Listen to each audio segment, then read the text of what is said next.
Chères auditrices et chers auditeurs, bienvenue à ce 5e cours de notre cycle intitulé « Présence africaine dans les musées d'Europe ». 5e cours qui reprend après l'interruption occasionnée par la crise du virus Corona.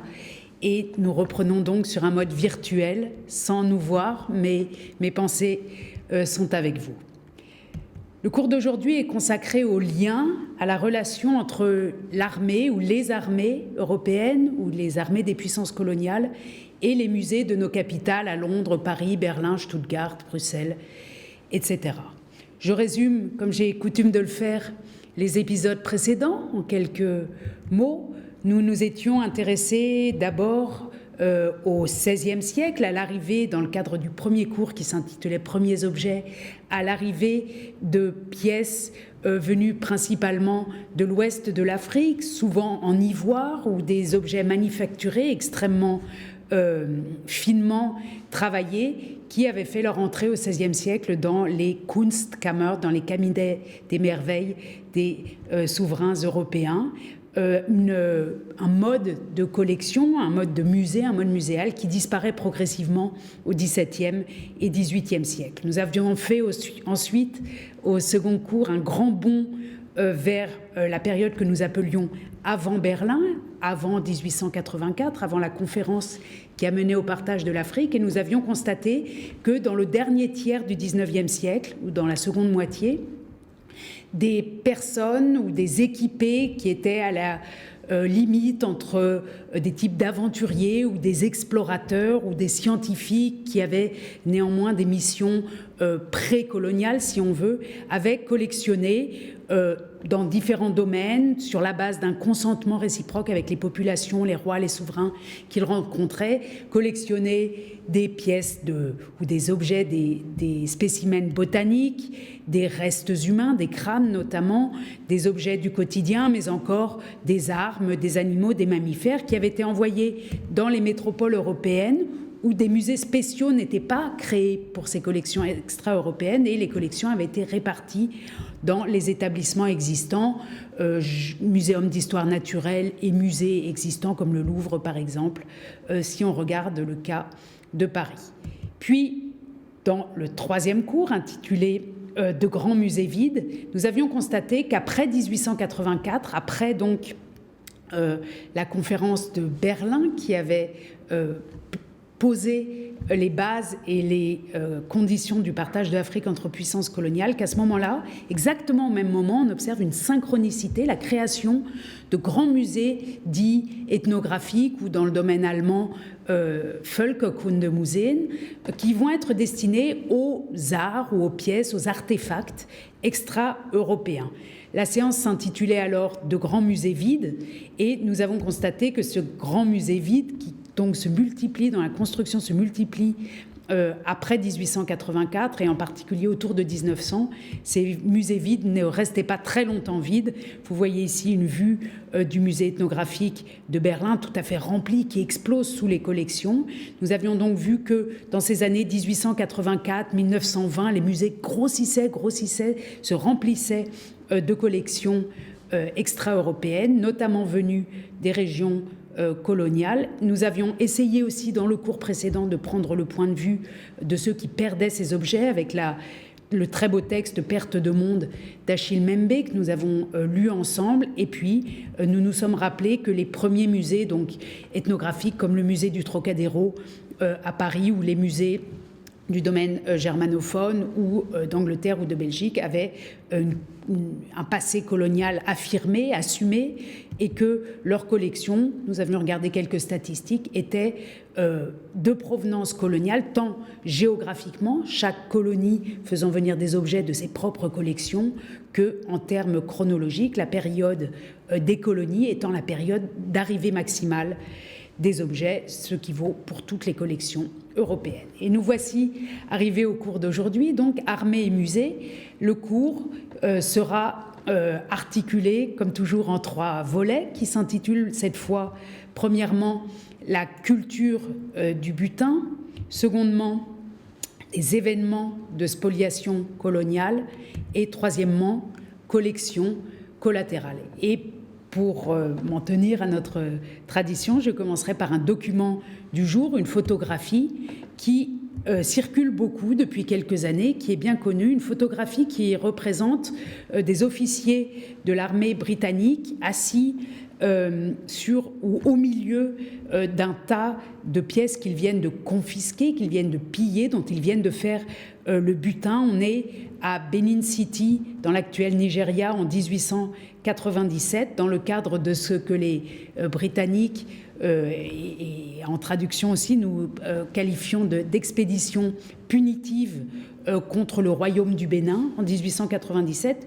une expédition sur laquelle on reviendra pendant le cours, qui a donné lieu à une importante documentation photographique. Ce qui est intéressant dans ce document-ci, c'est qu'il montre d'une part des officiers, donc en position de qui se montrent, qui se mettent en scène avec leurs trophées, ces trophées étant, qu'on voit au premier rang, je vous montre un autre tirage de cette photographie, le tirage original, ces pièces étant des cornes, des défenses d'éléphants gravés, des bronzes, ce qu'on appelle les bronzes du Bénin, des pièces de bronze, et il semble sur ce cadrage en tout cas que leur butin est non seulement devant eux, mais encore derrière eux. Ce qui m'intéresse beaucoup sur cette photographie, c'est moins c'est la pose du triomphe, la pose de la prise de trophée, mais c'est également le fait que cette photographie est conservée dans les collections du British Museum, où cette présence de cette photographie nous montre combien les musées ne sont pas seulement des lieux où sont exposés des objets qui ont pu être l'objet ou le fait d'un butin, arriver avec des butins, mais ces musées sont aussi des lieux qui conservent des archives considérables, archives écrites, archives photographiques, qui permettent de reconstituer l'histoire de l'arrivée des objets, l'histoire des collections. Et ici, on peut faire un lien direct entre les objets montrés sur la photographie et certaines pièces des collections du British Museum. Et c'était important pour moi de commencer avec ça, puisqu'aujourd'hui, on ne parlera pas d'expédition dite punitive en soi, on ne va pas regarder la chronologie détaillée des attaques, des assauts, des provocations des uns et des autres, des ripostes ou de la résistance, mais on va essayer de mettre l'accent sur le lien entre butin de guerre dans l'Afrique coloniale et d'autre part, la question des musées, de ces musées qui s'accroissent, qui grandissent, qui se nourrissent toujours davantage de ces collections. La bibliographie que j'utilise pour ce cours se compose principalement d'une thèse extrêmement intéressante de Olivier Banguiam, soutenue il y a quelques années à l'université de Nanterre et intitulée « Les officiers français, constitution et devenir de leurs collections africaines issues de la conquête coloniale », un travail de thèse très remarquable qui permet d'éclairer la situation dans les collections françaises. Et ce type de travaux sur les butins de guerre dans les collections françaises ou les collections militaires, disons, dans les musées européens, se trouve pour d'autres musées également. J'évoque volontiers, je l'ai déjà montré une fois, l'ouvrage de Dan Hicks, mon collègue conservateur au Pitt Rivers Museum d'Oxford, ouvrage intitulé The Brutish Museums, où il est question de la brutalité des musées. Il s'intéresse particulièrement aux musées britanniques et à la présence des bronzes dits du Bénin, sur lesquels on reviendra. Pour le cas allemand, j'évoque volontiers, où j'ai travaillé avec ce gros ouvrage intitulé Humboldt-Leb Tansania, et dont le sous-titre est Objekte aus den Kolonialkriegen im Ethnologischen Museum Berlin, donc objets provenant des guerres coloniales au musée ethnologique de Berlin. Vous voyez que chaque région d'Europe, chaque pays, la France, l'Angleterre, l'Allemagne, dispose désormais depuis quelques années de travaux sur ces questions, sur la part militaire des musées. Et puis ensuite, j'ai utilisé bien volontiers la thèse récemment parue de Gaël Beaujean sur l'art de cour d'Abomey, dont le sous-titre est « Le sens des objets », paru aux presses du Réel, qui porte certes un titre concentré sur l'art, et qui nous enseigne beaucoup sur l'art de cour d'Abomey, de l'actuelle République du Bénin, mais qui est aussi une mine d'informations sur les conditions dans lesquelles ont été prises les objets, ces fameux objets, ces fameuses statues notamment, qui font l'objet de demandes de restitution. Si on retourne la bibliographie, si on tente de regarder ou de saisir la voix de ceux qui ont été dépossédés ou qui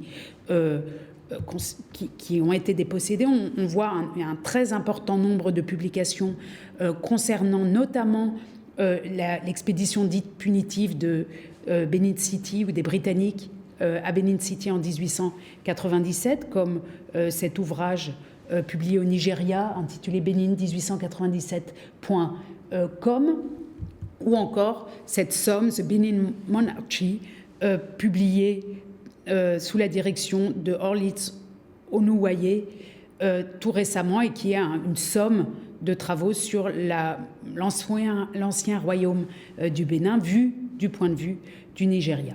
Par ailleurs, comme vous le savez, les pièces qui ont été prises à l'époque coloniale font particulièrement l'objet de demandes de restitution. Et je vous invite à lire notamment cet article de Felicity Bodenstein, qui est maître de conférence à la Sorbonne à Paris, qui s'intéresse à la question, elle aussi, des bronzes du Bénin. Ce n'est qu'un exemple, et on pourrait élargir considérablement cette bibliographie qui augmente beaucoup depuis 4 ou 5 ans dans les différents pays d'Europe.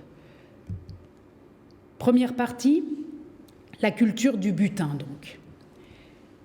La culture du butin est intimement liée à la pratique de la guerre. Elle est codifiée depuis le XVIIe siècle au plus tard. Du point de vue juridique, jusqu'à l'extrême fin du XIXe siècle, le droit de, je cite, ravager et de piller ce qui appartient à l'ennemi, et le, je cite toujours, droit de s'approprier ce qui a été pris sur l'ennemi, pour reprendre la terminologie du juriste néerlandais Grotius, dont vous voyez l'ouvrage ici, De Jure Belli, sont des pratiques de guerre licites et bien fixées dans les codes et dans les pratiques militaires. Au XIXe siècle, les annexions patrimoniales deviennent le corrélat naturel des guerres de conquête et sont absorbées juridiquement et physiquement par les États conquérants. Au milieu du XIXe siècle, en 1854, Robert Fillimore, le plus célèbre juriste anglais de son temps, considère, je cite, que tous les États civilisés reconnaissent la maxime selon laquelle les acquisitions de guerre appartiennent à l'État.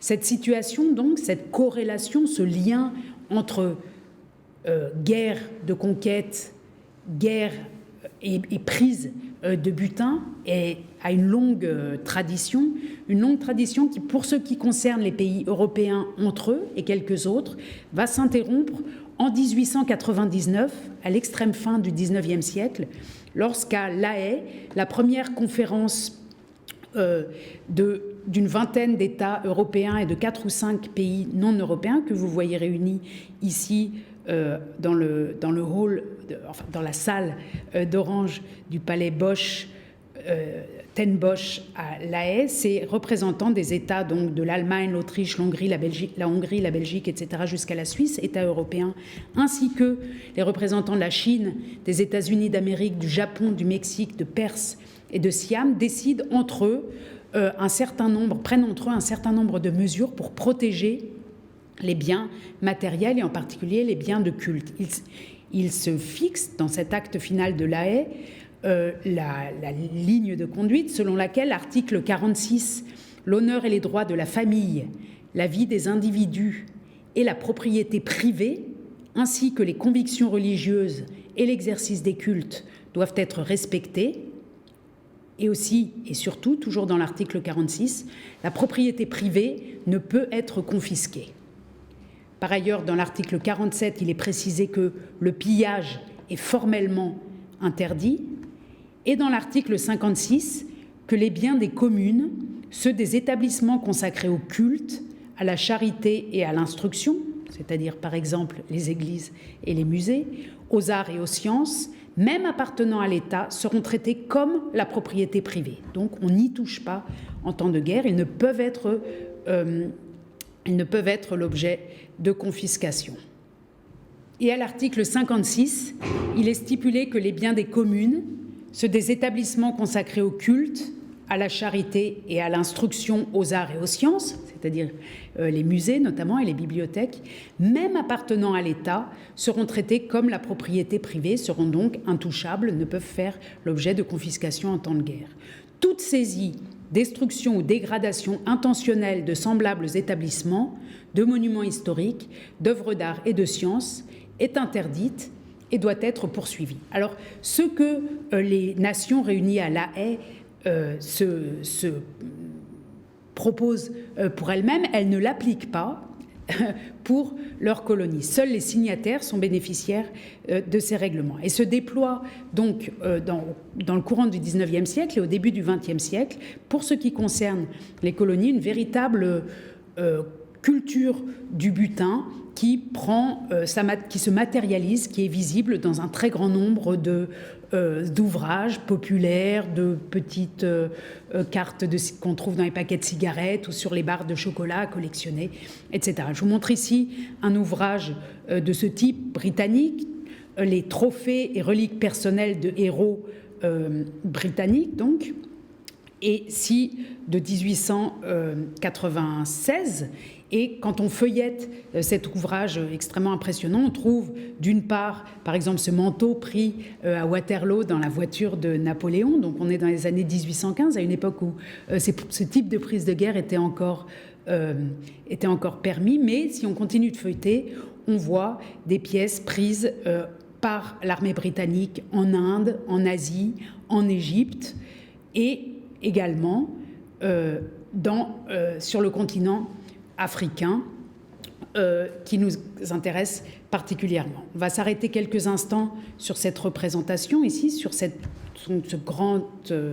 dessin imprimé, cette aquarelle reproduite dans cet ouvrage qui nous renvoie au troisième cours que nous avions eu et qui concernait la période d'avant Berlin. Souvenez-vous, dans le troisième cours, nous avions évoqué en 1826 la mission de Bowditch qui avait été envoyé par les Britanniques dans le royaume d'Ashanti, dans l'actuel Ghana, où il avait fait une documentation très précise des fêtes et dont il avait rapporté des cadeaux que lui avait donnés le roi pour le musée britannique, pour le British Museum. On savait donc depuis cette époque au plus tard qu'il s'agissait d'un royaume extrêmement riche, extrêmement attentif à la fabrication d'ouvrages dynastiques, de pièces dynastiques, et très souvent en or massif. En 1874, la capitale du royaume Ashanti, Kumasi, va être prise dans l'une des guerres que les Britanniques mènent avec le royaume Ashanti, donc dans l'actuel Ghana, et on va voir se multiplier dans la presse britannique des mentions de la prise de la ville et des objets qui en ont été rapportés. Je vous montre ici une page de la revue The Graphic où on voit sur la partie supérieure des officiers britanniques du corps expéditionnaire de 1874 à Kumasi, donc le portrait des héros si on veut, et en bas dans l'encadré un certain nombre de pièces qui sont qualifiées de war trophies, c'est-à-dire de trophées de guerre, et la mise en scène sur la même page des militaires en haut et des objets en bas montre bien le lien extrêmement étroit entre les deux pratiques, celle de la guerre et celle de la mise en scène, même sur le papier déjà sous forme graphique, et puis on le verra dans les musées, des objets rapportés. Après 1874, après cette prise de Kumasi, de très nombreuses reproductions sont publiées dans la presse et vous voyez bien à la manière dont elles sont reproduites qu'il s'agit de pièces isolées, sorties de leur contexte. On n'est pas dans une publication de type ethnologique qui nous explique la fonction de ce parasol, de ces têtes, de ces sabres notamment, mais il s'agit bien de montrer des trophées. Ici, le titre, le sous-titre, la légende de l'image est « Spoils from Kumasi », c'est-à-dire des spoliations, les trophées pris à Kumasi. On pourrait multiplier longtemps ce type de reproduction, donc dans la presse britannique du 19e siècle. Vous voyez ici encore les trophées Ashanti, et en particulier au centre de cette mise en scène d'objets ici, qui a déjà quelque chose de muséal, si on veut. Ils sont organisés, ils sont posés les uns à côté des autres dans d'une manière qui raconte quelque chose, avec cette tête au milieu, tête que l'on retrouve d'or, en or massif, que l'on retrouve aujourd'hui dans les collections de la Wallace Collection. Et ce qui est extrêmement intéressant, c'est de voir combien, y compris sur la page web de ce musée et dans ses catalogues, cette tête continue aujourd'hui d'être qualifiée de tête trophée. Vous voyez d'ailleurs que dans la partie inférieure, que le musée donne une indication de son poids. Elle pèse 1,36 kg, elle est en or massif, mais rien ne précise aujourd'hui sa provenance militaire. On ne rappelle pas ici qu'il s'agit d'une prise de guerre en 1874 dans l'actuel Ghana. En revanche, le titre de la pièce nous rappelle qu'il s'agit d'un trophée. Donc on voit qu'il y a bien une continuité de la culture du butin entre le 19e siècle et nos jours, et que les musées ont pris pour eux, ou ne se sont pas encore séparés, ou n'ont pas réfléchi à l'usage de leur terminologie. Aujourd'hui, je le disais, cette tête en or massif, qui n'est qu'une des pièces extrêmement nombreuses prises à l'époque en 1874 par l'armée britannique au Ghana. Je dis prise, en réalité c'est un petit peu plus compliqué. Ce sont des frais de guerre que le roi a dû payer pour se libérer de certaines contraintes dans le cas britannique. Il faudrait entrer dans les détails pour en parler plus précisément. Ce qui m'intéresse ici, c'est de voir comment ces objets sont arrivés et ont été muséalisés. Donc cette tête énorme venue de l'actuel Ghana se trouve dans les collections de la Wallace Collection à Londres, qui est plus connue pour ses mises en scène et ses collections du XVIIIe siècle et baroque. Elle est présentée, ou elle a été longtemps présentée dans la partie consacrée aux armes. Et vous voyez sur cette photographie d'une des salles consacrées aux armes que, notamment au-dessus des portes, la mise en scène d'armes autour de boucliers, et ici une mise en scène qui rappelle finalement l'origine du trophée antique. Et si on se penche sur la vitrine, on retrouve notre tête ici, tête, je le disais, qui est aujourd'hui, ou je ne le disais pas, je le dis maintenant, qui est aujourd'hui l'objet de réclamation de la part du Ghana. Et pas seulement aujourd'hui, on y reviendra depuis les années 60, depuis l'indépendance du Ghana. Ce pays tente de récupérer un certain nombre de pièces prises à Koumassi. Ce que je voulais dire donc par ce détour, c'est qu'on a une longue continuité du lien entre trophée et musée. Et si on revient à notre illustration de tout à l'heure et qu'on tente de tracer ou de repérer la présence de ces objets dessinés et publiés à la fin du XIXe siècle, on les retrouve dans les collections, notamment dans les collections royales de la reine d'Angleterre à Windsor. Je vous montre ici une hache d'apparat prise au roi Ashanti, et vous voyez que le musée lui-même rappelle qu'il s'agit bien d'une prise, non, ne le rappelle pas d'ailleurs, le gomme, pardon, l'origine guerrière de cette prise. On peut continuer avec les autres objets, ce sabre d'apparat, par exemple, qui est lui aussi au château de Windsor et fait partie des collections royales britanniques, ou encore cette autre tête en or qui, comme la précédente, est qualifiée de tête trophée dans les collections royales britanniques. Grande continuité donc, mais dès la fin du XIXe siècle, un certain malaise des visiteurs de musées, de ceux qui opèrent des descriptions des musées à l'égard de cette collection. Vous voyez ici un ouvrage de 1882 qui décrit les collections de South Kensington, qui sont ensuite passées dans les collections du Victorian Albert Museum. Et ici, vous reconnaissez d'une part la tête Ashanti, venue donc de ce pillage de Koumassi, mais l'auteur se plaint et fait une remarque sur la provenance difficile ou sensible de ces objets lorsqu'il dit notamment « Ces trophées africains », donc au futur musée Victorian Albert, ces trophées africains évoquent de façon désagréable la pire phase de la politique britannique ou sa grossièreté politique. Mais ce sont de petits incidents dans un musée qui sera à jamais considéré comme le fruit le plus mûr de la longue ère victorienne et victorieuse de la paix. Donc finalement ici, le musée, comme toujours en fait depuis le début du XIXe siècle, est présenté comme un lieu de culture, de paix, de civilisation, de victoire et de paix. Et la présence de pièces prises dans des conditions sanglantes, d'objets dont on pourrait dire que du sang est accroché à eux, ne constitue, pour cet auteur en tout cas, qu'un élément un peu gênant, mais finalement ce qui domine, c'est l'œuvre de civilisation du point de vue de cet auteur. Et on verra, on va le voir tout de suite, qu'au fur et à mesure que le temps passe, entre disons le début du XXe siècle et nos jours, dans les 150 années qui viennent de passer, la provenance, l'origine militaire, l'origine guerrière,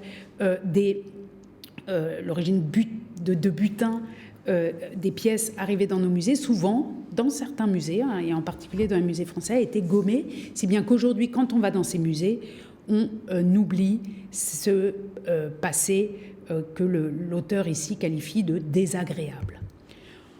On a évoqué à l'instant le cas de la prise de Koumassi en 1874, mais il n'est qu'un cas parmi de nombreux événements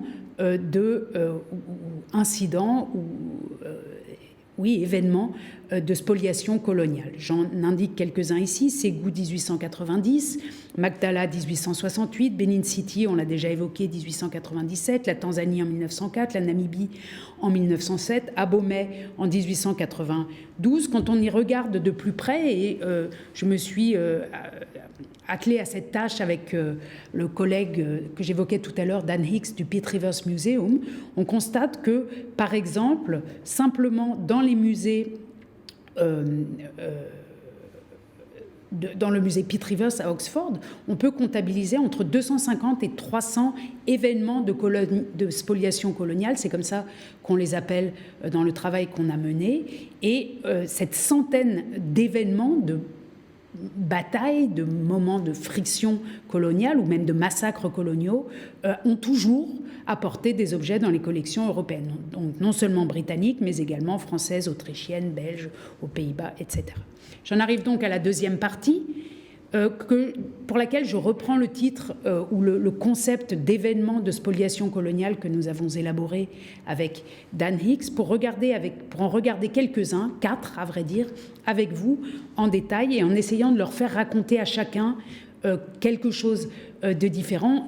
Évidemment, pour bien faire, il faudrait consacrer plusieurs séances à chacun de ces événements de spoliation coloniale, puisque tous, à chaque fois, se déroulent dans un contexte bien particulier, bien différent, et la contextualisation est extrêmement importante. Donc, vous me pardonnerez de passer un peu vite sur ces différents cas, mais il s'agit pour moi ici de vous montrer de quelle manière on peut leur faire raconter, on peut tirer d'eux une dimension d'histoire culturelle des collections européennes.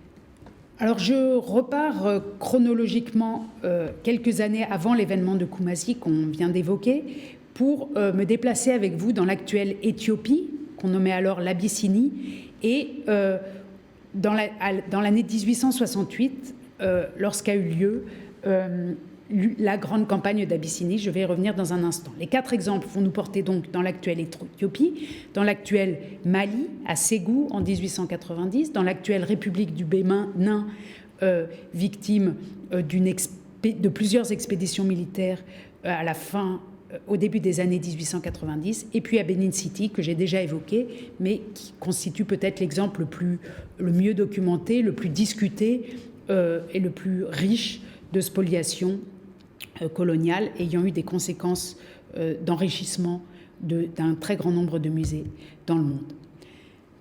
Magdala en 1868. Nous sommes, là encore, dans le cas d'une expédition dite punitive britannique qui a été extrêmement bien documentée, notamment parce qu'elle a fait l'objet de très nombreux récits dans la presse britannique et européenne et en fait mondiale de la fin des années 1860, et notamment d'une monographie, d'un texte entier, d'un grand reportage, si on veut, du célèbre explorateur Henry Stanley, intitulé Kumasi et Magdala. On est extrêmement bien informé par ailleurs de cet événement parce qu'il a fait l'objet de travaux très nombreux depuis les années 80, notamment de Richard Pankhurst, qui a beaucoup travaillé sur les manuscrits déplacés ou bien que l'Europe s'est appropriés au moment de la prise de Magdala et qui ont été transférés en Europe et notamment à Londres. Dans le récit de Stanley, il est question de la présence auprès des armées en 1868 de Mr. Holmes, qui est un représentant du British Museum ou de la British Library. Là, j'hésite un instant, il faudrait relire. En tout cas, il est envoyé par la British Library ou le British Museum, l'une des deux institutions, pour collecter directement derrière les armées des pièces qui pourraient être importantes pour leur collection. Vous voyez ici qu'il est dit que Mr. Holmes était un spécimen de bénévole britannique très typique et qu'il était toujours prêt à mettre en valeur la dignité britannique. Il était venu en Abyssinie pour collectionner des manuscrits et des articles, des pièces antiques pour le British Museum, nous dit Stanley. Ici, extrêmement intéressant et important pour nous, cette présence d'un homme de musée, d'un homme de bibliothèque, directement auprès de l'armée pour se servir en fait des collections qui pourraient être prises dans le cadre d'une prise de butin.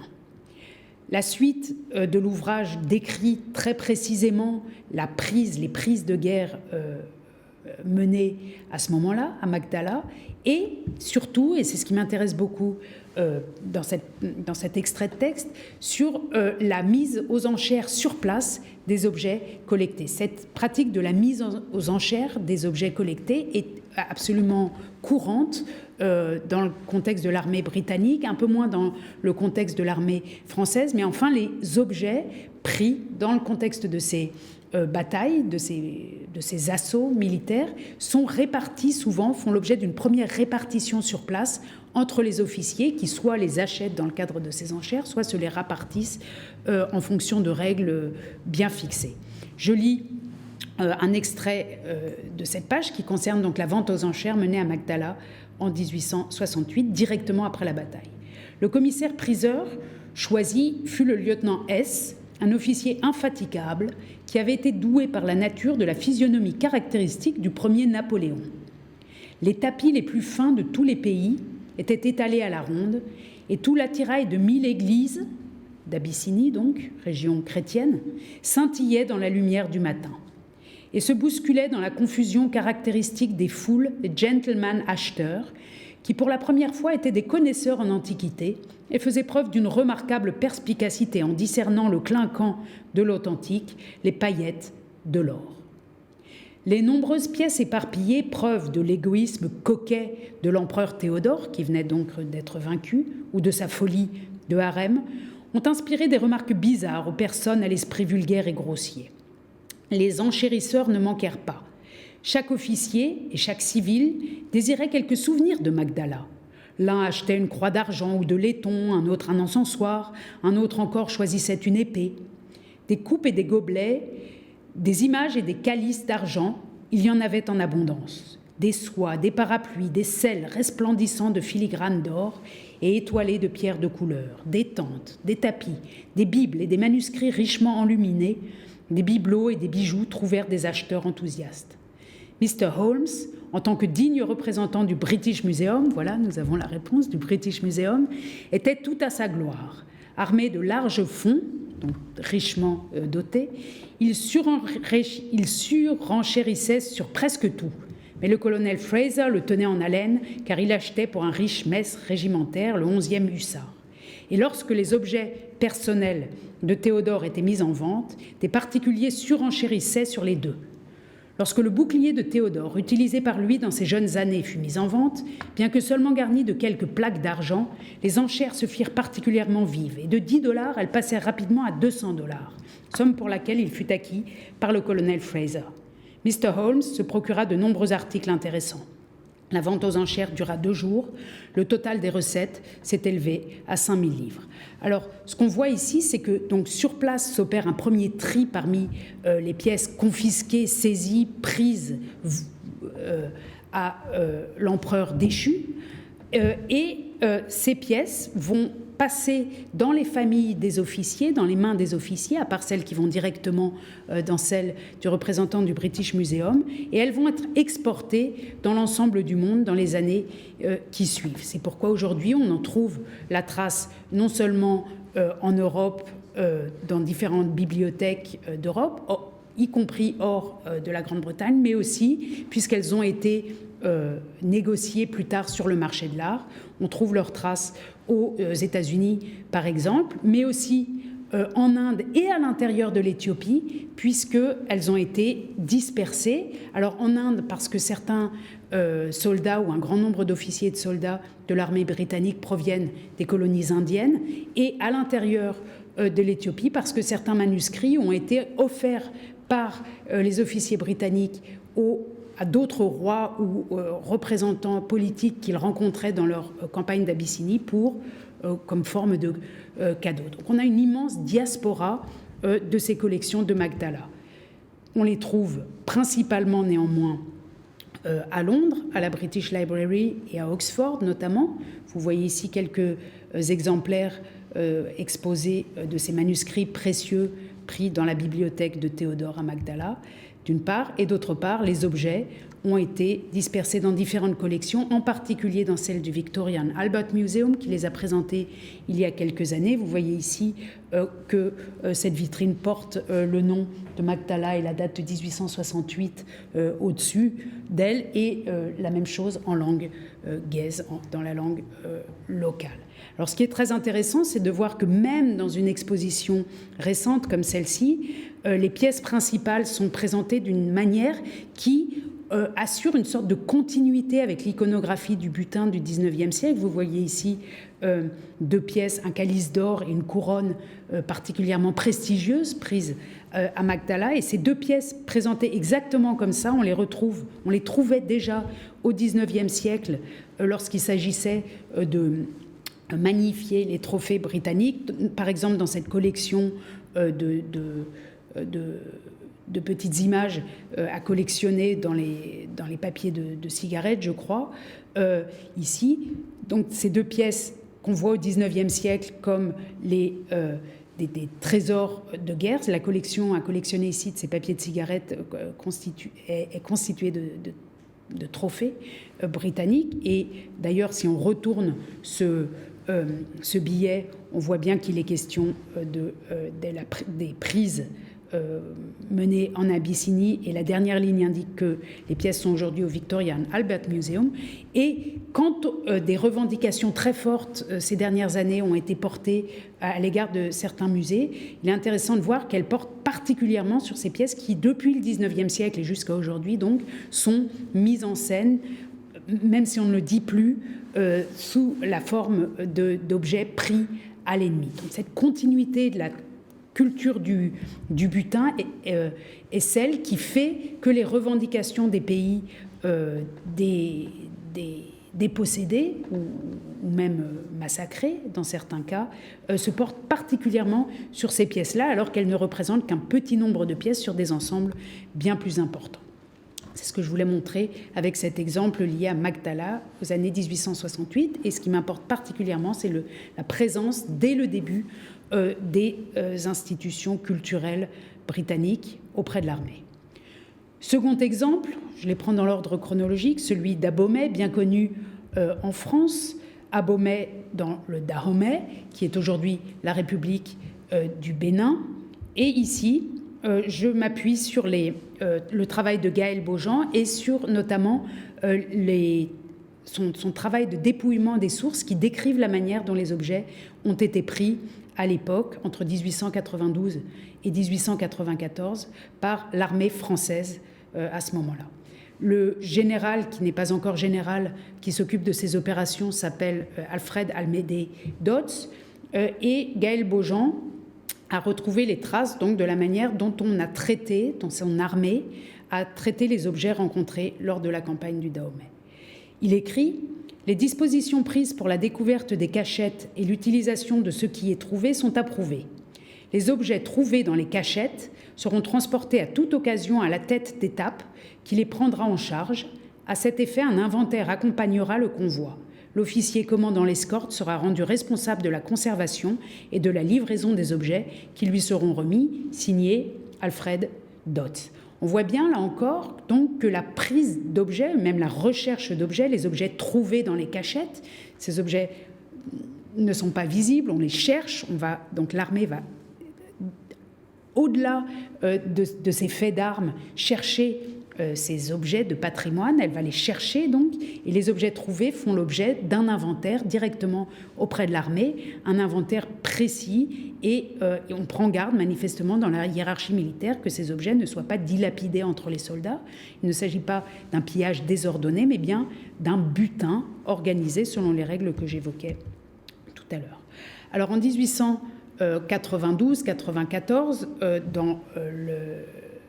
dans la ville d'Abomey, dans le royaume d'Abomey, on est en présence du roi Béhanzin. Je vous montre ici une photographie conservée à la Bibliothèque nationale de France dans une enveloppe intitulée Béhanzin à Fort-de-France en Martinique, c'est-à-dire après son exil dû à la défaite ou dû à l'expédition menée par l'armée française. On est donc 2 ans après les événements patrimoniaux, si on veut, qui nous occupent. On voit ici, sur cette photographie, donc le roi Béhanzin envoyé en exil avec l'une de ses femmes. Je tenais à vous montrer cette photographie parce qu'elle donne beaucoup de présence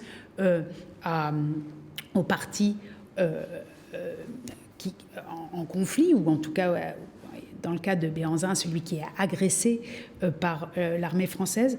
Et c'est important de retrouver ces photographies parce que souvent les autres représentations dessinées ou qu'on trouve dans la presse de l'époque sont très caricaturales, accentuent des traits de barbarie ou de sauvagerie ou de primitivisme que l'on ne retrouve pas quand on regarde des photographies, même si les photographies ne détiennent pas une vérité iconographique simple. Mais en tout cas, elles sont plus proches sans doute de la réalité que les publications dans la presse. Donc on est en présence dans ces années de Béhanzin, le roi Béhanzin d'une part, et d'autre part de ce commandant Dodds, qui n'est pas encore général, qui le deviendra, que vous voyez ici sur la gauche, Alfred Amédée Dodds, dont j'ai évoqué à l'instant l'organisation, la lettre qui procède à l'organisation des saisies. On est extrêmement bien informé, et Gaël Beaujean a fait un travail remarquable en regardant tous ces textes sur la manière dont se sont opérées ces prises lors de la campagne du Dahomey, notamment dans des journaux intimes ou des récits rétrospectifs de différents soldats, militaires à différents niveaux de la hiérarchie. Je vous lis 2 extraits, l'un du lieutenant Hippolyte Marceau qui écrit après la prise d'Abomey, du Palais Royal, qui décrit la situation. Tous les toits étant brûlés, les cendres tombées à l'intérieur des maisonnettes recouvrent les planchers d'une couche de 10 à 15 cm d'épaisseur. Munis de bâtons, nos noirs vont çà et là, frappant le sol dont partout la résonance nous dévoile des cachettes. Les outils du génie vont servir. Nous creusons et découvrons d'abord de fortes nattes de paille que nous enlevons. Viennent ensuite de longs panneaux de bois qui recouvrent la fosse dissimulée. Ces panneaux retirés, nous extrayons les objets les plus bizarres et les plus inattendus de ce fouillis. Malles, coffres de bois, etc. etc. Dans la suite du texte, il mentionne un très grand nombre d'objets différents. Et un peu plus loin, 25 novembre, nous continuons le travail de fouille commencé. Une armée dirigée par le génie est commandée à tour de rôle dans les compagnies illisibles, un peu de tous côtés. Un officier désigné chaque jour pour surveiller les fouilles. Un officier est désigné chaque jour pour surveiller les fouilles et fait porter ce qu'on en extrait devant la tente du général. Là s'accumulent les produits les plus variés, étoffes, vases, poteries, longs bâtons à sonnettes des féticheurs, amulettes de toutes espèces, armes de jet et de choc, fusils, casse-têtes, etc., liqueurs, etc. La cave royale mise à jour nous a doté d'environ 2500 à 3000 bouteilles. On a là encore des reproductions photographiques qui nous montrent ce type de fouille. Ici, une carte postale même, venue des colonies françaises d'Ahomey. Elle porte comme légende une fouille au palais de Béhanzin, et on voit les officiers français assis au-dessus d'une fosse et une personne de peau noire en train de creuser dans l'une de ces fosses. Ce qui est intéressant dans la présence d'objets précieux dans ces cachettes, c'est qu'on peut soit les interpréter comme une mise à l'abri devant l'arrivée de l'armée d'objets particulièrement précieux, soit comme le fait Gaël Beaujean. Il semble que dans certains cas, il s'agit de tombe royale dans laquelle avaient été accumulés des objets, probablement, peut-être, qui accompagnaient les défunts et qui n'ont pas été interprétés comme tels par les soldats. Un autre soldat, François Michel, écrit le 19 janvier 1894 « Le camp a un aspect très triste. Je ne regrette qu'une chose, c'est que le feu n'ait pas gagné les cases de l'état-major. Tu comprendras mon dire lorsque je t'aurai dit que ces messieurs s'évanouissent sur toutes les belles choses que l'on trouve dans les cachettes. Il est expressément entendu que tous les objets trouvés seraient partagés à la fin de la colonne. Mais je t'assure que les quelques bracelets, objets d'art, armes rares ou bizarres sont mis de côté par l'état-major. » Là encore, on voit par le témoignage de ce soldat qui n'est pas en haut de la hiérarchie militaire, qu'un tri s'opère déjà sur place en quelque sorte, les meilleures pièces étant prises par les officiers, par les généraux, notamment, on le sait, par le futur général Dodds lui-même. Alors ce qui est extrêmement intéressant, c'est la manière dont la presse française, de même que tout à l'heure la presse britannique, rend compte de cette campagne du Dahomey et des objets qui y sont pris. Évidemment, on pourrait faire une lecture uniquement militaire ou d'un tout autre ordre de ces événements. Vous voyez bien que je porte l'attention sur les objets et que tout cela ne peut pas être déconnecté du reste des actions militaires, mais pour les besoins du cours, je le fais. Vous voyez ici, dans cette page souvent reproduite du Petit Journal, supplément illustré, une représentation de soldats français coloniaux vêtus de blanc qui sont face à un chariot sur lequel sont posées 3 statues. Et la légende de cette première page du Petit Journal illustré est « Au Dahomey, les fétiches de Cana, le dieu de la guerre ». Alors on voit, en fait, au moment où ont lieu les événements dans l'actuelle République du Bénin, au Dahomey, on voit dans la presse française une mise en scène de ce fétiche de Cana, le dieu de la guerre, que vous voyez ici. C'est cette statue zoanthropomorphe avec des cornes qui fait l'objet de récits nombreux et notamment de reproductions. Par exemple, donc dans la culture populaire, le fétiche de Cana devient en quelque sorte le dieu de la guerre, le fétiche de Cana, l'objet lié à l'abdication de Béhanzin et à la prise du Dahomey. Vous voyez ici une publicité pour un souvenir utile de la campagne glorieuse du Dahomey, le couteau, un couteau de poche, un Opinel couteau du Dahomey, donc vanté dans la presse, qui comporte une lame en acier, nous dit cette publicité, un manche en aluminium, et sur le manche sont gravés d'un côté le visage du général Dodds, un symbole de Cana et des drapeaux français, donc du côté gauche ici, le général Dodds en tenue de campagne, un trophée d'armes et drapeau français et l'écusson commémoratif de la campagne de Dahomey, et puis de l'autre côté, en haut, Béhanzin, ensuite un village dahoméen, et en bas, à nouveau, Cana, le dieu, le fétiche, donc Egba ici, le dieu de la guerre, le fétiche le plus remarquable trouvé par nos soldats le jour de la prise de Cana, on le voit ici.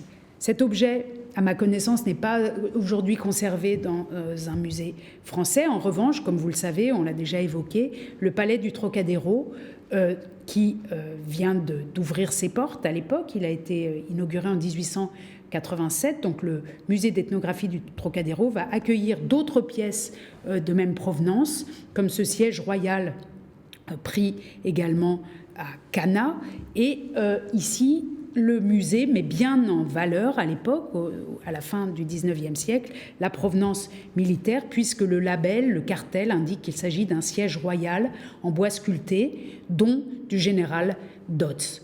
Don du général Dodds, la taille de l'inscription est aussi grande que celle du sous-titre, de l'indication de matériel. On est avec une pièce en bois sculpté qui est un don du général Dodds. Alors ici, on voit que la propriété privée, en quelque sorte, que s'est approprié le général dans le cadre de ce butin de guerre, va être offerte au musée. Et ce n'est pas seulement le cas du général Dodds, et on l'a vu tout à l'heure dans le cas britannique également, de nombreux officiers qui possèdent des pièces prises sur place, qu'ils se sont soit appropriées, soit réparties, soit qu'ils ont acquises aux enchères, vont ensuite, au fil des générations, parfois tout de suite arriver dans les musées, parfois être données par les descendants ou 2 ou 3 générations plus tard, données au musée. Par ailleurs, on les évoquait déjà l'autre jour, les statues zoomorphes représentant les rois d'Abomey et d'une part, que vous voyez ici du côté gauche, avec le même type de cartel à leurs pieds qui indique qu'il s'agit d'un don du général Dodds. Et puis à droite ici le fameux dieu Gou, qui est le dieu, aussi un dieu de la guerre, sont exposés très vite au musée d'ethnologie du Trocadéro, d'ethnographie du Trocadéro, où, rappelez-vous, notamment le jeune Corbusier jalonnait donc encore à l'époque les verras et les dessinerages. Je vous rappelle notre premier cours, ici le dieu Gou dessiné en 1907 par le futur architecte Le Corbusier, et puis de l'autre côté les statues prises à Abomey. Alors aujourd'hui, la mise en scène des objets est bien différente. Dans les musées français, on a gommé pratiquement complètement leur passé colonial, leur caractère de butin de guerre. Aujourd'hui, au musée du Quai Branly, ils sont exposés dans une salle qui met en valeur leur qualité plastique, leur qualité d'œuvre d'art, et non pas leur qualité de trophée. Et leur provenance, d'ailleurs, le fait qu'elles sont des dons du général Dodds est certes encore indiqué ici sur ce cartel, don du général Dodds, donc tout en bas, mais en très petit, juste au-dessus du numéro d'inventaire qui est encore plus petit. Et ce qui est mis en valeur aujourd'hui, c'est d'une part l'origine géographique de la pièce, mais aussi et surtout, et vous le voyez, le fait qu'il est attribué à un artiste, attribué à Don Vidé ou à Sosa Dédé, atelier Akati, c'est-à-dire qu'on a, au fil des siècles, et je vous renvoie aux travaux notamment de Gaël Beaujean pour reconstituer cette évolution du trophée à l'œuvre d'art, on a gommé leur caractère de trophée pour les transformer en pièces individualisées qui ont un auteur, qui est un artiste. Par ailleurs, le dieu Gou, comme vous le savez, est aujourd'hui au pavillon des Sessions, au Louvre. Il fait partie de ce petit ensemble d'œuvres extra-européennes exposées avec les grandes, entre guillemets, avec beaucoup de guillemets, avec le grand art, en quelque sorte. Vous le voyez sur cette affiche, ici, à droite, qui faisait la publicité de ce prêt d'objets du musée du Quai Branly au musée du Louvre. Et vous le voyez ici, dans les salles du pavillon des Sessions, où il est également donc non plus présenté comme un trophée de guerre, mais bien comme une pièce unique, exceptionnelle, intéressante, isolée, dans un white cube, dans un environnement très neutre, qui est celui dans lequel on est habitué à voir de l'art contemporain notamment. Donc ici, par ce deuxième exemple, on a la confirmation que la prise d'objets précieux est menée de manière systématique par les armées, par ces armées hors du contexte européen à la fin du XIXe siècle, d'une part, et d'autre part que les premiers tris s'opèrent sur place, voilà, donc confirmation de ce qu'on avait dans le cas britannique, mais ici avec une différence au sens où, au fil des années, au fil des renouvellements muséologiques, des nouvelles répartitions, l'histoire sanglante attachée à ces objets est gommée, effacée, et le visiteur de musée aujourd'hui ne peut pas, à moins d'être bien informé, ne peut pas déchiffrer, ne peut pas comprendre lui-même la provenance de ces pièces. Dernier exemple, et je me dépêche maintenant, celui de Ségou dans l'actuel Mali. Je vous renvoie à un article remarquable intitulé « Les vies du trésor de Ségou » de Daniel Folliard pour reconstituer cette histoire extrêmement intéressante et qui montre le changement de statut des objets, le changement de lieu des objets dans les collections parisiennes. Il s'agit ici d'une campagne menée par Louis Archinard en 1890. Je vous lis l'extrait donné par Daniel Folliard en exergue de son texte. Les fouilles, à près de 2 mètres de profondeur, dirigées par Sadi Yagué, ancien homme de confiance d'Amadou, ont déjà donné de 2 000 à 300 000 francs d'or dont Madani ignorait, paraît-il, lui-même l'existence. Les fouilles continueront. J'ai les drapeaux donnés par El Hadj au taureau, au Nguemar, etc., etc., et le sabre d'El Hadj, quantité d'objets historiques ou curieux, toute la bibliothèque de Ségou, soit environ 2000 kilos de livres arabes, la correspondance d'Amadou à son fils, etc. Il s'agit d'une dépêche de Louis Archinard adressée à Paris donc le 16 avril 1890 et qui porte sur ce trésor de Ségou dont on ignore, trésor de Ségou entre guillemets, vous voyez que l'utilisation des termes est très prudente par Daniel Folliard, donc un ensemble ayant appartenu à El Hadj Omar Tall, un chef religieux qui se trouvait dans une région qui est aujourd'hui à cheval entre l'actuel Mali et le Sénégal notamment, et qui comportait notamment ses collections, un ensemble de 500 manuscrits en langue arabe qui sont aujourd'hui à la Bibliothèque nationale de France. Ce qui est intéressant dans cet exemple-là, et c'est ce que je tenais à vous montrer, c'est combien on a peu conscience en France de la présence de ce trésor, entre guillemets, dans nos collections. Pourquoi ? Bien d'abord parce que ce trésor d'Amadou, comme on l'a appelé dans les années 30, a été décimé par des vols. Je vous montre ici un extrait d'un article de journal qui évoque le vol des bijoux en or contenus, d'une partie des bijoux en or contenus dans cette collection. La légende indique la vitrine où se trouvait le trésor d'Amadou et au-dessus des bijoux semblables à ceux qui furent dérobés. Lire les détails de notre enquête en 3e page, 4e colonne. Donc, il s'agit d'un vol spectaculaire dans les années 30 qui fait qu'aujourd'hui, seules quelques pièces de ce trésor sont encore présentes au musée du Quai Branly après avoir fait un long parcours dans les différentes collections françaises jusqu'à être passé par le musée de l'Armée. Je vous montre quelques-unes de ces pièces qui sont donc désormais peu nombreuses, mais qui ont été à l'époque extrêmement médiatisées lorsqu'elles étaient arrivées en France, des pièces donc d'orfèvrerie de l'Afrique de l'Ouest extrêmement riches par leur matériel, de l'or, mais aussi par leur facture. Ici, il est question dans ce petit article de la première exposition de ce trophée de guerre, donc opéré contre la famille d'El Hadj Omar Tall. Je survole ce texte simplement pour rappeler, comme le disait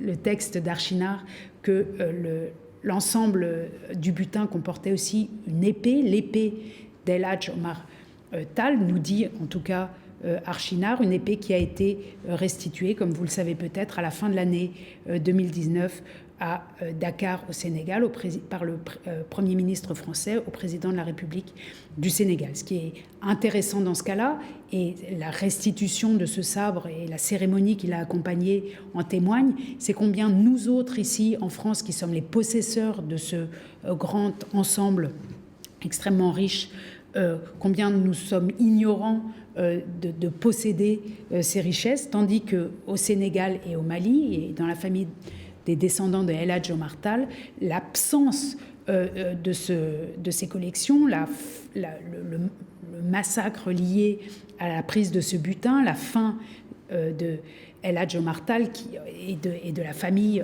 qui avait lutté contre les colons français. Toute cette histoire est extrêmement présente dans la mémoire collective, donc en Afrique de l'Ouest, tandis que pour nous qui avons une partie des objets, c'est quelque chose d'absolument oublié. Le général Archinard a donné une grande partie, qui était originaire du Havre, a donné une grande partie de ses collections au musée du Havre. Je vous renvoie à l'ouvrage de Claude Malon, Le Havre colonial de 1880 à 1960, où il est beaucoup question de ces collections. Et si vous êtes au Havre lorsque les collections sont exposées, ce qui n'est plus le cas aujourd'hui au musée du Havre, vous verrez que certaines pièces viennent donc bien de la collection du général Archinard, comme cette tétière de cheval dont il est indiqué qu'elle est un don du général Archinard. Par ailleurs, je l'évoquais à l'instant, près de 500 manuscrits formaient la bibliothèque humarienne de Ségou. Ils ont été inventoriés il y a quelques années dans les fonds de la Bibliothèque nationale et ils sont pour partie numérisés. Vous pouvez les consulter sur Gallica ou au moins consulter des microfilms, donc des numérisations de microfilms présents sur le site. Je vous en montre un ici, simplement sans entrer dans les détails, malheureusement par manque de temps. Mais si vous consultez vous-même le site de Gallica, vous verrez que ces textes ont été bien étudiés, bien autopsiés, comme on dit. Ils sont lus, ils ont été mesurés.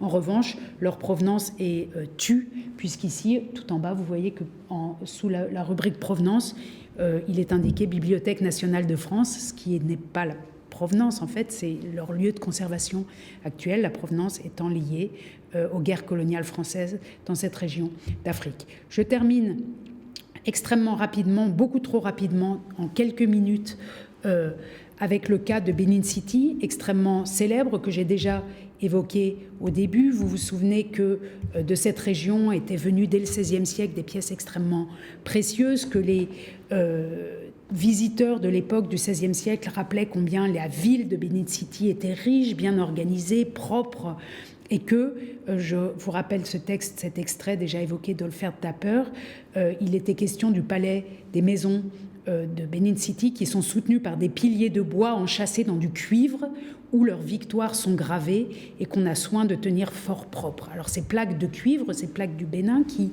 habillaient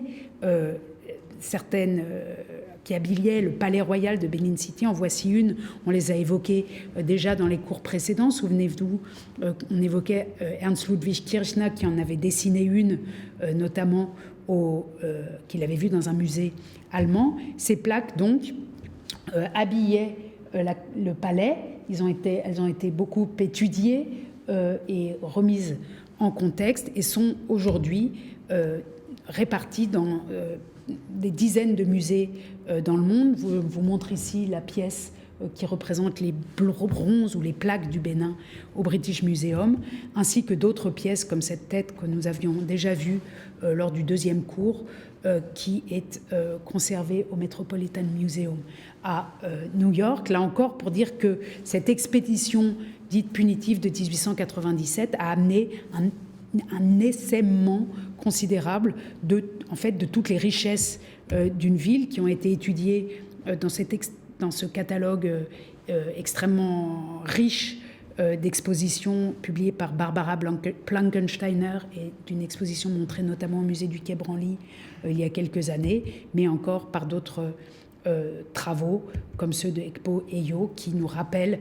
la richesse de l'art nigérian. En quelques mots, vraiment beaucoup trop rapides, donc, en 1897, après un accrochage diplomatique plus ou moins monté, plus ou moins mis en scène, les Britanniques vont mettre à feu et à sang la ville de Benin City, qui est dessinée ici en aquarelle par l'un des acteurs de cette expédition punitive, un officier britannique. Je vous montre sans les commenter les aquarelles qui représentent donc les lieux. Ici, l'une des maisons dans lesquelles sont installés les Britanniques, qu'on reconnaît à leur costume blanc et à leur casque. La représentation, par ailleurs, ici d'un hôtel sacré avant sa destruction et son pillage par les Britanniques, ou encore sur cette autre aquarelle, une représentation du même genre. Ici, on est un peu avant donc les pillages infligés à cette ville. Les aquarelles sont conservées dans le fond de cet admiral, mais plusieurs officiers britanniques ont participé, évidemment. Vous le voyez ici, lui aussi fait partie de ceux qu'on peut collectionner dans les papiers de cigarettes au XIXe siècle, Egerton, et sont journal intime est conservé au Pitt Rivers Museum, où mon collègue Dan Hicks l'a publié en partie. On voit dans son journal intime ici, à la date du 20 février 1897, de quoi il s'agit, enfin quelles sont ses activités du jour, sa to-do list, comme l'appelle mon collègue Dan Hicks, qui a retranscrit cette partie du journal intime conservé donc à Oxford, et on voit qu'il s'agit donc de détruire et de mettre le feu à une partie des maisons de Benin City, détruire et y mettre le feu, et notamment récupérer les bronzes dits du Bénin, c'est-à-dire ces plaques notamment. Vous voyez ici une autre photographie, on voit les plaques au sol et les officiers britanniques qui s'en sont emparés, ainsi que d'autres trésors trouvés dans la ville, qui vont être répartis en différents lots. Là encore, vous voyez un de ces lots dans une photographie d'époque conservée, si je ne me trompe pas, au British Museum. Donc ces collections vont être dispersées dans le monde entier. Une carte de la Frankfurter Allgemeine Zeitung montre où elles sont présentes aujourd'hui, et elles font l'objet d'un traitement muséographique. Elles sont cataloguées, inventoriées. Vous voyez ici le catalogue du Pitt Rivers Museum, et certaines de ces pièces ensuite vont, alors qu'elles ont fait une station dans un musée directement après l'expédition de 1897, elles vont aller dans d'autres musées. Ici une affiche du musée de Stuttgart, et vous voyez tout à fait à droite la tête qui était quelques années plus tôt au Pitt Rivers Museum, ou bien sûr cette très célèbre tête en ivoire de la reine Ida qui se trouve au Met à New York. Jusqu'à même la présence de reproductions de bronzes dits du Bénin dans les jardins zoologiques créés à la fin du XIXe siècle, comme au jardin zoologique d'Antwerpen, où on trouve, d'Anvers donc, où on trouve dans la maison des singes un décor qui rappelle les bronzes du Bénin. La symbolique de la présence de cet art royal de cour extrêmement précieux, extrêmement riche et de longue tradition dans la maison des singes construite à la fin du XIXe siècle nous fait comprendre combien la posture, ou en tout cas interroge sur la symbolique du lien entre les singes et cet art de cour du Bénin interroge. Je finis, malgré la longueur, très très rapidement avec la troisième partie qui s'intitule « Collection collatérale ». J'avais déjà évoqué le fait que les musées demandaient activement, à partir de la fin des années 1880, demandaient activement aux militaires présents sur place sur le continent africain de leur trouver des pièces. Vous vous rappelez du lieutenant-colonel Archinard qui écrivait au directeur du musée d'ethnographie en 1883 « J'ai déposé lors d'un passage un certain nombre d'objets provenant du Niger. Vous m'aviez demandé des crânes de la vallée du Niger. J'en ai ramassé 2 à Bamako, qu'il vient apporter donc au musée d'ethnographie du Trocadéro. Au milieu des années 1880, à Bruxelles, c'est le secrétaire général de l'Association internationale africaine, Maximilien Strauch, promoteur précoce de l'idée de musée en Belgique, qui attire l'attention du lieutenant Emile Storms sur l'intérêt de collectionner des crânes humains en Afrique. En plus d'objets ethnographiques, lui écrit Strauch, en 1883, il faudrait que Storms rassemble quelques crânes de nègres indigènes. Voici Emile Storms, les deux sont tirés d'une collection de portraits conservés à la Bibliothèque nationale que vous pouvez consulter sur Gallica. Et Strauss lui écrit « Choisissez autant que possible les crânes d'individus appartenant à une race bien tranchée et dont le caractère n'a pas subi de modification physique par suite de croisements. Notez soigneusement le lieu d'origine des sujets ainsi que leur âge quand cela est possible. » Et en effet, Emile Storms livrera des crânes, dont le fameux crâne de Lusinga qui fait aujourd'hui l'objet de revendications très ferme de la part des Africains qui supportent mal l'idée d'avoir ce crâne dans les collections bruxelloises. D'autres exemples allemands montrent comment, donc, au-delà des pillages liés à des actions militaires précises, au-delà des grandes confiscations, des grands butins, les militaires, y compris les médecins militaires, ont profité de leur présence sur place pour collectionner des objets qu'ils envoyaient ensuite au musée européen, très souvent en échange de médailles et de décorations et de distinctions. Vous voyez ici une liste qui indique par exemple que un lieutenant, Freiherr von Butler-Brandenfels, a récupéré sur le champ de bataille, sur un champ de bataille lié au génocide des Herero et des Nama en 1907, a récupéré des bijoux sur une femme qui avait été touchée par une grenade. C'est ce qu'indique ce texte. Par ailleurs, les musées de Berlin, au début du XXe siècle, sont fiers de pièces qu'ils viennent d'obtenir, notamment celle-ci, qu'ils annoncent donc dans leur bulletin des nouvelles acquisitions en 1908. Il est question ici de